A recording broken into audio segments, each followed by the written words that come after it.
बिना धूप में सुखाए आज हम आंवले की खट्टी मीठी कैंडी बनाने वाले हैं, वो भी एक नए और आसान तरीके से। हाय फ्रेंड्स, मैं रश्मि आपका किचन में स्वागत करती हूँ। जैसे मार्केट में मिलती है ना, बिल्कुल वैसी कैंडी आज की हम बनाने वाले हैं, उतनी ही सॉफ्ट और उतनी स्पंजी और खाने में तो एकदम टेस्टी। इसे ना बनाकर बच्चों को भी खिला सकते हैं क्योंकि टेस्टी के साथ काफी हेल्दी भी है। और इसकी खास बात यह है कि आप इसे बनाकर महीनों आराम से एंजॉय करके खा सकते हैं। और हाँ, इन बीजों का फेंक देते हो तो इनका भी हम करेंगे सही इस्तेमाल। तो चलिए बिना देर करते हुए इसे बनाना शुरू करते हैं। यहाँ पर मैंने लिए है 500 ग्राम यानी आधा किलो आंवला। अभी आंवले का सीजन है तो आंवले का सेवन जरूर करना चाहिए। इसे अच्छे से मैंने धोकर ले लिया है। अब इसे हमें ना स्टीम करके लेना है, यानी कि पका कर लेना है। तो यहाँ पे मैंने ऑलरेडी पानी को गर्म करने के लिए रखा हुआ है। इसके अंदर इस तरह का इडली मोल्ड जो होता है वो रख देंगे और इसमें मैंने ना आंवले को इस तरह से रखा हुआ है। साथ ही साथ मैंने यहाँ पे 2 इंच अदरक लिया है। इसका जो छिलका है वो मैंने उतार लिया और अदरक को भी अच्छे से धोकर ले लिया है। इसे भी हमें अच्छे से स्टीम में पका कर लेना है, तो इन्हें भी हम इसमें रख देंगे। यहाँ आपको आंवले को डायरेक्ट पानी में उबालकर नहीं लेना है, उससे इसके सारे जो पोषक तत्व होते हैं ना वो चले जाते हैं। तो इससे जो बनती है रेसिपी वो बिल्कुल भी हेल्दी नहीं बनेगी। इस तरह से स्टीम करके बनाएंगे तो ये ज्यादा फायदेमंद बनता है।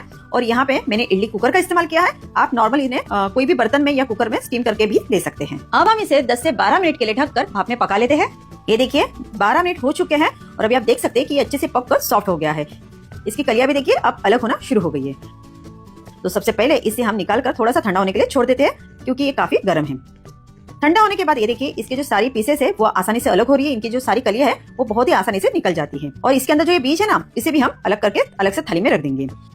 अब जो ये मोल्ड है इसमें आपको यहाँ पे थोड़ा सा पानी नजर आ रहा होगा, जो कि आंवले का ही है, जो आंवले से छूटा हुआ है। तो इसे बिल्कुल भी फेंकना नहीं है, इसका भी इस्तेमाल हम करने वाले हैं। तो यहाँ पे जो बीज है तो इन्हें फेंकने की गलती बिल्कुल भी ना करें। इनका भी हम इस्तेमाल करेंगे और वो कैसे ये मैं आपको आगे बताऊंगी। फिलहाल इसे हम साइड में रख देते हैं और ये जो अदरक है इसे भी हम इस तरह से कट करके ले लेंगे। स्टीम होने के कारण ये बहुत ही ज्यादा सॉफ्ट हो गया है। अब ये जो आंवले के टुकड़े और जो हमने अदरक यहाँ पे कट करके रेडी करके रखा है, इसे ना हमें पीस कर लेना है। चलिए इसे फटाफट ग्राइंडिंग जार में ट्रांसफर कर लेते हैं। तो मैंने यहाँ पे बड़े साइज का जार लिया है और सारा मैंने यहाँ पे डाल दिया है अदरक के साथ ही। और ये जो आंवले का जूस निकला हुआ था इसे भी हम इसमें डाल देंगे क्योंकि हमें कुछ भी वेस्ट नहीं करना है। और चलिए इसे पीस लेते हैं। तो नॉर्मली ना इसे पीसते समय ना थोड़ी बहुत परेशानी होती है, इसलिए यहाँ पे हम एक ट्रिक का इस्तेमाल करेंगे जिससे आपका जो मिक्सर है वो भी खराब नहीं होगा और बिना पानी डाले आप इसे आराम से पीस भी सकते हैं। क्योंकि हमें ना इसका एकदम स्मूथ सा पेस्ट बना के लेना है। इसके बड़े बड़े चंक्स इसमें बिल्कुल भी नहीं रहने चाहिए। तो इसके लिए मैंने यहाँ पे ये धागे वाली जो मिश्री होती है ना, देखिए इस तरह की वो ली है। मिश्री को मैंने बढ़िया से थोड़ा सा तोड़कर अच्छे से मिक्सी में ग्राइंड करके पीसकर इसका इस तरह से पाउडर बना लिया है। और इस तरह से पाउडर बनाकर मैं हमेशा अपने घर में स्टोर करके रखती हूँ। जब भी मुझे कुछ बनाना हो तो फटाफट मैं इसमें से इस्तेमाल कर लेती हूँ। तो ये पीसी हुई जो मिश्री है ना, इसमें से 3 से 4 बड़े चम्मच ये मिश्री का पाउडर जो है इसमें हम डाल देंगे। और चलिए इसे पीस लेते हैं। वैसे आप चाहो तो यहाँ पे गुड़ या फिर नॉर्मल जो चीनी है ना वो भी ले सकते हैं। इस तरह से पीसकर लेने से ना मिश्री का जो मॉइस्चर होता है ना वो रिलीज हो जाता है और पीसने में भी आसानी होती है। ये देखिए एकदम स्मूथ सा पेस्ट यहाँ पे बनकर तैयार हो गया है। अब लेंगे एक कढ़ाई और इसमें हम डालेंगे 1 छोटा चम्मच खसखस यानी कि पॉपी सीड्स। खसखस में काफी मात्रा में कैल्शियम पाया जाता है और साथ ही साथ ये ब्लड प्रेशर को भी कंट्रोल में रखता है। अब ना इसमें ये जो पूरे आंवले को पीसकर हमने जो पेस्ट बनाकर रेडी करके रखा है वो सारा का सारा इसी के साथ डाल देंगे और खसखस के साथ इसे अच्छे से मिक्स कर लेना है और थोड़ा सा हमें इसे पका लेना है।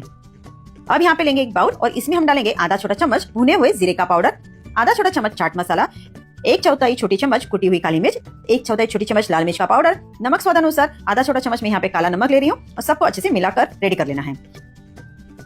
यहाँ पे देखिए इसके अंदर का जो मॉइस्चर है ना अब ये ड्राई होने लगा है। तो इस स्टेज पे हम क्या करेंगे, जो बची हुई मिश्री का पाउडर है ना वो सारा का सारा डालेंगे। यहाँ पे जो आंवला हमने लिया था ना वो हमने आधा किलो लिया था, तो आधे किलो आंवले के लिए आपको आधा किलो ही यहाँ पे मिश्री का इस्तेमाल करना है। अगर मिश्री के बदले आप गुड़ या फिर अगर नॉर्मल चीनी भी इस्तेमाल करें तभी आपको क्वांटिटी दोनों की सेम ही रखनी है। तो जितना आंवला होगा उतनी ही क्वांटिटी में आपको यहाँ पे चीनी या फिर गुड़ या फिर मिश्री का इस्तेमाल करना होगा। इसमें से थोड़ी मिश्री जो है मैंने ऑलरेडी पीसते समय इस्तेमाल की थी और बची कुछ है वो मैंने यहाँ पे इस्तेमाल कर ली है। मिश्री जो है चीनी के मुकाबले ज्यादा फायदेमंद होती है और इसके लगातार सेवन से हमारे शरीर को काफी अच्छी एनर्जी मिलती है, ऊर्जा मिलती है, इसलिए मैंने यहाँ पे मिश्री का इस्तेमाल किया है। इस तरह से हल्का गाढ़ा हो जाए, इस तरह से दिखने लगेगा, तब हमने जो मसाले मिक्स करके रखे हैं ना इसे हम इसमें डालेंगे। तो इसे ना आप जरूर डालिएगा, इससे हमारी जो कैंडी है ना थोड़ी खट्टी मीठी चटपटी हल्की तीखी खाने में लगेगी। अब बहुत सारे लोग आंवला खाना पसंद नहीं करते हैं, तो इस तरह से बनाएंगे तो सभी को पसंद आएगी। अब इसमें डालेंगे 1 बड़ा चम्मच नींबू का रस। इससे क्या होगा, जो शुगर है ना वो क्रिस्टलाइज नहीं होगी। ऊपर से डाल देते हैं 1 छोटा चम्मच घी और इसे अच्छे से मिला देंगे। इससे ना बढ़िया सी शाइन आएगी और ये हेल्दी तो बनेगा ही और स्वाद भी काफी अच्छा लगता है। अब जब तक ये पक रहा है तो यहाँ पे मैंने और एक बाउल लिया है और इसमें हम 2 बड़े चम्मच कॉर्नफ्लोर लेंगे और इसी में डालेंगे थोड़ा सा पानी और बढ़िया सी इस घोल को मिक्स कर लेना है ताकि इसमें कोई भी गुठलियां ना बने। और कॉर्नफ्लोर जो है ना तले में जाके बैठ जाता है, तो अच्छे से इसे मिक्स कर लीजिएगा। और मिक्स करने के बाद ये जो कॉर्नफ्लोर की स्लरी बनके तैयार है इसे हम आंवले के मिक्सर में डाल देंगे और लगातार चलाते हुए इसे पका लेंगे। हमें इसे पैन को छोड़ने तक पका लेना है। ध्यान रहे इसमें बिल्कुल भी गुठलियां ना बने। 2 चुटकी हरा फूड कलर डालेंगे। वैसे बाहर में जो फूड कलर मिलता है उनका भी इस्तेमाल आप यहाँ पे कर सकते हैं और बिना फूड कलर के भी आप इसे बना सकते हैं। आप यहाँ पे इसे ऐसे भी रख सकते हैं या फिर आप इसमें कोई भी मनपसंद जो आपका कलर है वो इस्तेमाल कर सकते हैं। आंवले का कलर देखिए हरा होता है, इसलिए मैंने यहाँ पे ग्रीन कलर का इस्तेमाल किया है। तो जो कैंडी है बिल्कुल आंवले की कलर की बनके तैयार हो जाएगी। देखिए कलर डालने से कितना प्यारा लग रहा है ना। थोड़ा कलरफुल रहेगा ना तो बच्चे ज्यादा खाना पसंद करते हैं। कलर जो है बच्चों को ज्यादा अट्रैक्ट करता है। और ये देखिए अब ये पैन को पूरी तरह से छोड़ने लगा है और अच्छे से पक चुका है। देखिए इतना गाढ़ा होना चाहिए और इस तरह से टूट टूट के गिरना चाहिए। तो बस अब गैस को कर देंगे बंद और फटाफट बटर पेपर लगे हुए ट्रे में ट्रांसफर कर लेंगे। आप यहाँ पे थाली, ट्रे, प्लेट या टीन जो भी आपके पास है वो ले सकते हैं। और अगर बटर पेपर ना हो तभी चलेगा, आप हल्का सा घी लगाकर फिर आप इस मिक्सचर को बढ़िया से सेट करने के लिए रख दीजिएगा। तो देखिए इस तरह से मैंने इसे बढ़िया से इवनली स्प्रेड कर लिया है। अब इसे हमें ना इसी तरह से छोड़ देना है ताकि अच्छे से सेट हो जाए। तो 3 से 4 घंटे के लिए हम इसे छोड़ देते हैं।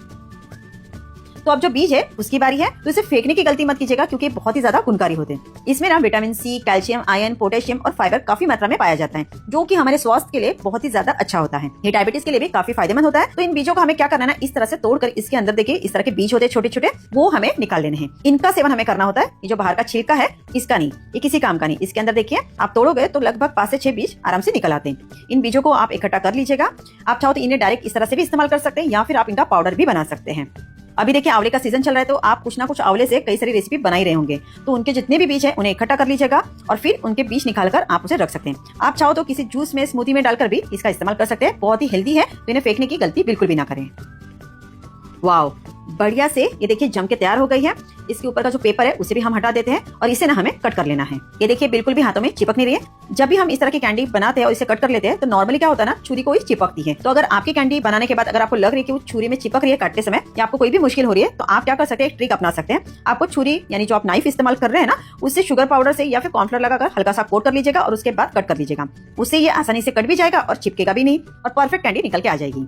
पर मुझे यहाँ पे ऐसा कुछ भी लगाने की जरूरत नहीं पड़ रही है। आप देख सकते हैं बड़ी आसानी से ये कट भी रहा है और देखिए कितना अच्छा ये बनकर तैयार हो गया है। खाने में बहुत ही ज्यादा चटपटी मजेदार बनी है। इसके सारे पीसेस आप देख सकते हैं इसी तरह से कट कर लेने हैं। अब चाहो तो इसे आप शुगर पाउडर में कोट करके भी रख सकते हैं, बट मैं यहाँ पे इसे ऐसे ही रखने वाली हूँ क्योंकि ये ऐसे खाने में इतना टेस्टी कि अलग से आपको इसको शुगर में कोट करने की कोई जरूरत नहीं है। तो मैंने एक बाइट साइज की कैंडी यहाँ पे बनाकर तैयार कर ली है। इसे आप बनाकर कोई भी टाइट कंटेनर में भरकर आराम से रख सकते हैं। 6 महीने तक या साल भर तक आप इसे आराम से स्टोर करके रख सकते हैं अगर ये बच जाए तो, क्योंकि इतनी टेस्टी बनती है कि इसका बचना तो नामुमकिन है। आप देख सकते हैं बिल्कुल बाजार में मिलने वाली कैंडी की तरह ही हमारी आज की कैंडी बनकर तैयार हो गई है। उतनी सॉफ्ट, उतनी टेस्टी बनी है और देखते ही आपके मुंह में पानी तो आ ही गया होगा। तो अभी आंवला काफी अच्छा मिल रहा है, सस्ता मिल रहा है, फ्रेश मिल रहा है, तो क्यों ना इसका फायदा उठाया जाए। तो आप भी आंवले को जरूर लाइएगा और इस तरह की बहुत ही चटपटी खट्टी मीठी सी कैंडी बनाइएगा। यकीन मानिए बच्चे बाहर की चॉकलेट ये कैंडी खाना भूल जाएंगे। अगर आपको मेरी रेसिपी अच्छी लगी है तो मुझे लाइक, शेयर और सब्सक्राइब करना ना भूलेगा।